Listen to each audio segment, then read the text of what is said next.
Sesudah Yesus bangkit dari antara orang mati, ke-11 murid berangkat ke Galilea, ke bukit yang telah ditunjukkan Yesus kepada mereka. Ketika melihat Dia, mereka menyembahnya, tetapi beberapa orang ragu-ragu. Yesus mendekati mereka seraya berkata, "Kepadaku telah diberikan segala kuasa di surga dan di bumi. Karena itu, pergilah, jadikanlah semua bangsa muridku. Baptislah mereka dalam nama Bapa dan Anak dan Roh Kudus. Ajarlah mereka melakukan segala sesuatu yang telah kuperintahkan kepadamu. Dan ketahuilah, aku menyertai kamu senantiasa sampai akhir zaman." Berbahagialah orang yang mendengarkan sabda Tuhan dan tekun melaksanakannya.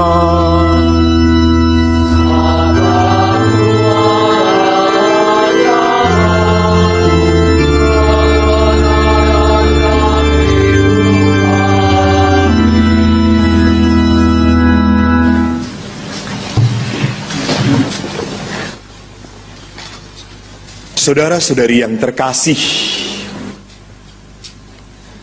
pesan seseorang yang hampir meninggal adalah wasiat yang harus dipegang dan terjadi.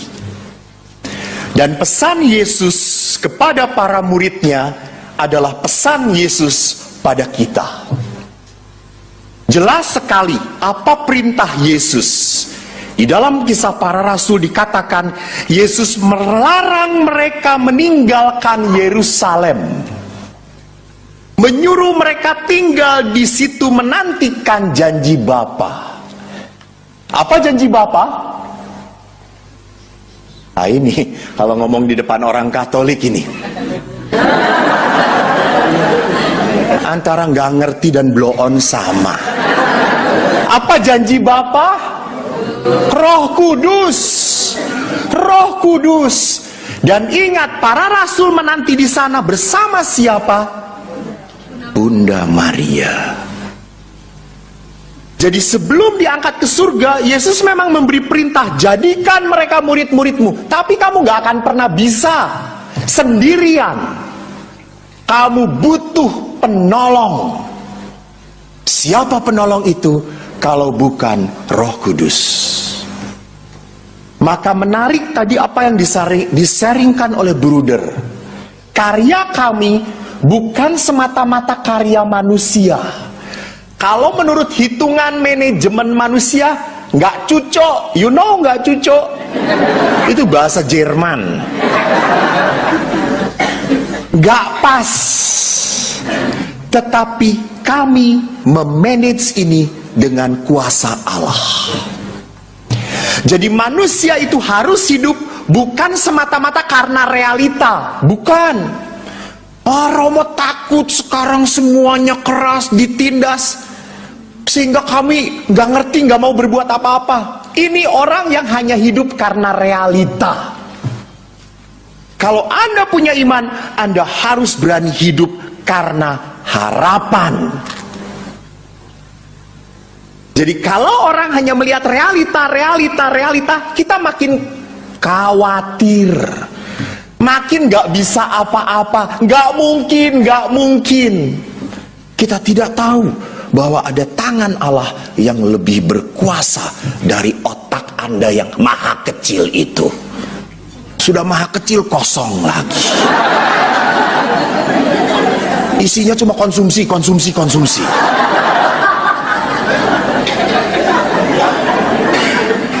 Bapak Ibu yang terkasih, saya memberi kesaksian bahwa karya Roh Kudus itu hebat. Pertama, tadi saya selalu mengatakan, kita kan selalu menjudge itu memvonis. Saya adalah anak yang divonis bodoh. Maka bapak saya punya anak 4, 3 anak ayah pintar. Nomor 2, 3, 4. Yang nomor 2 selalu rank 3 besar. Nomor 1 ranking 1. Nomor 4 10 besar. Nomor 1. Ini anak yang paling dicintai Tuhan. Jangan mentertawakan dosa. Anak ini sekolah ranking 35. Dan bapak itu selalu mengatakan, kamu ki bodoh le, bodoh. Anak bapak sing bodoh siapa? Eko Pak E. Dari kapan? Dulu, sekarang, sampai selama-lamanya, amin Pak E. Sehingga saya minder karena dicap bodoh. Saya teringat sekali waktu saya kelas 5, saya ulang tahun. Saya sudah bisa naik sepeda. Saya datangi ayah, ayah, belikanlah saya sepeda. Saya sudah bisa naik sepeda ayah. Saya mau ulang tahun, beri hadiah. Ayah berkata, ko, dalam bahasa Jawa. Pokoknya gue mau pakai bahasa Jawa. Ngerti nggak ngerti? Tanya teman. Le, kowe yen iso matematikamu songo, tak kei pit. Pit itu bukan pite, pit. Kamu nilai matematika 9, saya kasih sepeda. Saya dalam hati berkata, tekan modar ya ra iso aku songo.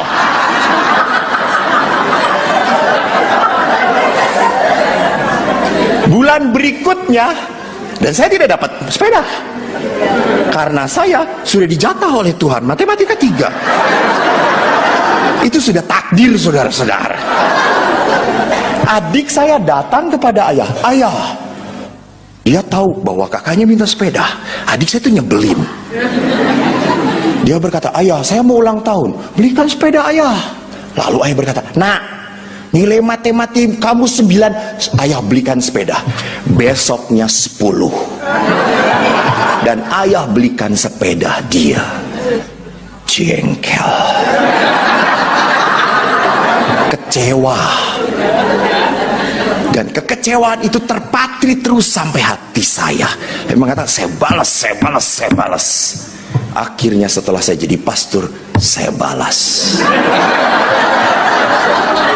Apa yang saya lakukan? Saya nabung. Saya beli sepeda yang terbaik. Saya berikan pada ayah. Ayah, untuk ayah. Gak perlu nilai 9, sepeda kasih. Dan adik saya yang diberi hadiah tidak pernah memberi ayah. Yang bodoh. Dan saya suka sedih kalau om-om kumpul-kumpul itu kan selalu membanding-bandingkan anak-anaknya tuh. Oh, anak tante sekian, anak om sekian. Om saya tuh selalu teriak, kok ranking berapa kok? 35 om. Masih? Wah, itu sudah dari sononya.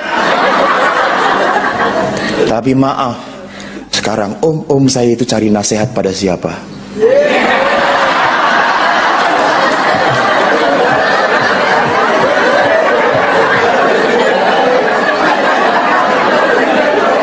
Saudara-saudara, apa yang rendah di mata manusia akan dimuliakan Tuhan. Hiduplah dengan percaya dan harapan. Maka anak jangan dimaki, berkati. Jangan terlalu merasa, kamu bodoh. Lihat seperti bapakmu juga bodoh. Bapak ibu saya, bapak saya itu ngomong, kamu bodoh.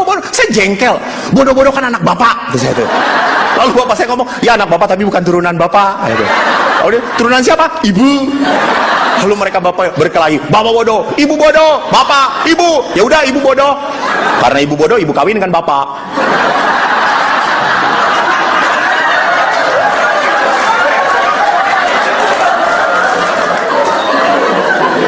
Jadi bapak ibu tolong berkati. Orang yang memberkati adalah orang yang hidup dengan harapan. Harapan lebih kuat daripada kekhawatiran. Dan sekali lagi, siapa yang bisa memampukan saya seperti itu? Roh Kudus. Maka bagaimana orang mau bisa bekerja dengan Roh Kudus kalau tidak berkaca pada Bunda Maria? Bunda Maria selalu tangannya terkatup berdoa. Dia tahu dia ini hamba. Kalau Bunda Maria hamba, kita ini kacung. Saya suka kaget tuh. Saya hamba Allah, saya hamba Allah. Romo siapa? Kacung, ada saya tuh. Jadi lebih blow on.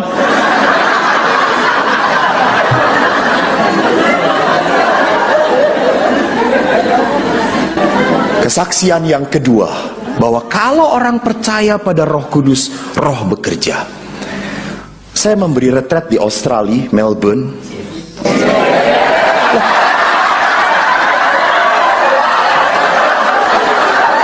Saya kesini sih hanya ece-ece. Sebetulnya nggak level. Maaf, bukan menghina. Kenyataan. Saya memberi retret di Melbourne, lalu tiba-tiba anak-anak muda langsung teriak, Romo, retret tahun lalu berhasil. Dan yang mengundang saya adalah KTM. Bruder tahu. Lalu saya tanya, siapa emang tahun lalu? Wah, Romo, semua berhasil. Terus saya tanya, emang ukuran berhasilnya apa? Romo, banyak yang resting. Anda tahu resting? Ya. Tahu resting in the spirit? Didoakan, gubrak. Lalu saya langsung ketir-ketir. Saya tanya, emang tahun lalu siapa yang ngasih? Romo Yohanes Indra Kusuma. Itu sih jagonya, kata saya. Jujur saja, saya tidak bisa mendoakan orang sampai resting. Saya pernah KRK kan banyak yang mendoakan Romo di sini, kubrak. Saya itu sampai mendoakan, ya Yesus, dia diam aja begini. Sampai saya berkata, udah capek lah gue, kata saya tuh. Saya tuh tidak mampu membuat orang resting. Itu bukan karunia. Ingat, itu karunia. Lalu akhirnya ukurannya adalah resting. Meninggal nggak, kata saya. Maka waktu mau retret saya udah ketakutan. Sampai mau acara itu adalah acara puncak pendoaan pencurahan Roh Kudus itu, dan harus sampai resting. Sampai saya berdoa kepada sakramen Maha Kudus, Tuhan tolonglah hambamu ini, tolong sedikit. Kalau nggak banyak resting, gua nggak diundang lagi Tuhan. Kalau nggak ke Jakarta sih nggak apa-apa. Australia jalan-jalan coy.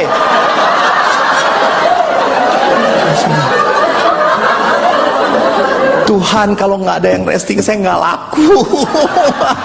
Tuhan tolong gitu. Saya sampai capek doa, Tuhan semoga mereka resting, semoga mereka resting. Lama-lama panitia sudah berkata, Romo sudah mulai pencurahannya sekarang. Terus saya berkata, ntar dulu gitu. Saya belum mantap, kata saya. Lama-lama saya doa makin capek tuh ya. Lalu saya berkata, ya Tuhan sudahlah, kalau mereka tidak ada yang resting, saya sajalah yang resting, kata saya. Jengkel nggak, ngatur Tuhan itu susah. Lalu akhirnya pada saat acara pencurahan ada mesdinar sebelah saya. Mesdinar sudah berkata, Romo mulai sekarang saya akan merem. Tiba-tiba, Tuhan saya takut. Saya nggak ngerti. Tiba-tiba saya berpikir, oh ya, akhirnya apa? Oh bukan, saya rubah. Saya deketin Mas Dinar. Kita rubah. Mereka jangan maju satu-satu. Mereka diam. Lalu Romo bagaimana? Saya mau bawa sakramen Maha Kudus. Kalau tidak ada yang resting, salahin sakramen Maha Kudus.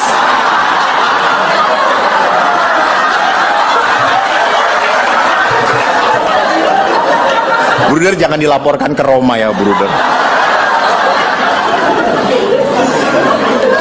Lalu akhirnya, Romo bagaimana? Kamu pegang saya jalan. Nanti biarkan mereka berdoa. Oh Romo ini gaya baru? Iya, kata saya itu. Ya sudah, saya merem. Karena saya nggak mau ngelihat. Karena kalau melihat kecewa. Masih manusia toh. Saya diem. Itu asli 2 jam. Saya sampai capek. Saya taruh akhirnya sakramen Maha Kudus. Dan saya ngegubrak. Saya lemes sekali. Setelah itu saya berdoa, sudahlah, terjadilah. Gua nggak laku nggak apa-apa, kata saya itu. Yang penting selesai. Setelah berdoa, saya keluar. Semua panitia datang kepada saya. Romo, dahsyat. Terus saya tanya, emang kenapa semua resting Romo? Romo diurapi ya? Saya berkata, bukan. Itu karya Roh Kudus. Saudaraku, jangan pernah mencuri kemuliaan dari Tuhan. Kalau Anda bisa setia, bukan karena kuat Anda, tapi karena Roh Kudus bekerja pada Anda. Mari kita memulai novena, agar pada saat hari Pantekosta nanti, Roh Kudus pun tercurah atas hati kita. Kalau Anda selalu mengeluh, saya tidak bisa, karena Anda tidak mengandalkan Tuhan. Hiduplah karena percaya, karena berharap, bukan terlalu banyak melihat ketakutan.